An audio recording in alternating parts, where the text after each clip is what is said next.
पिछले कुछ दिनों से आसमान पर है। उसका असर खरीदार से लेकर बेचने वाले तक पड़ रहा है। पिछले एक हफ्ते में सब्जियों के दाम लगभग 2 गुना हो गए, तो वहीं फलों के दाम भी काफ़ी बढ़े हैं।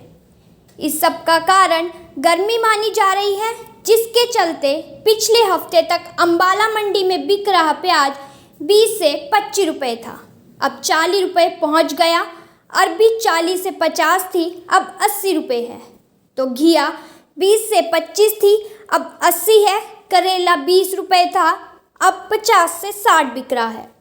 भिंडी 20 से 25 थी, अब अम्बाला मंडी में 50 से 60 रुपये बिक रही है। सबसे ज़्यादा ज़रूरत नींबू की रहती है, तो वह 60 से 80 बिक रही है। सबसे ज़्यादा ज़रूरत नींबू की रहती है, तो वह 60 से 80 बिक रहा था, अब 150 से 160 तक पहुंच गया।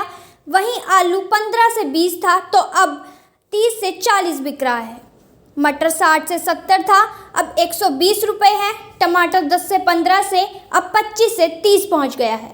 शिमला मिर्च 30 से 40 रुपये मात्र थी, जो कि अब 80 रुपये में बिक रही है। अम्बाला में बाज़ारों में दाल, चने, राजमा के दाम भी पिछले कुछ दिनों में काफ़ी बढ़ गए हैं, जिसका असर दुकानदारों पर पड़ रहा है, जिसका कारण भी गर्मी माना जा रहा है। और बरसात के बाद अच्छी फसल से राहत की उम्मीद है। चने की दाल 68 रुपये थी, अब 84 रुपये पहुंच गई। सफ़ेद चना कम हुआ, 124 से 112 पर आया है, लेकिन राजमा 128 से 140 रुपये पहुँच गया। मूंग धुली दाल 108 से 120 पहुँच गई, तो मसूरी 62 से बढ़कर 79 रुपये में बिक रही है।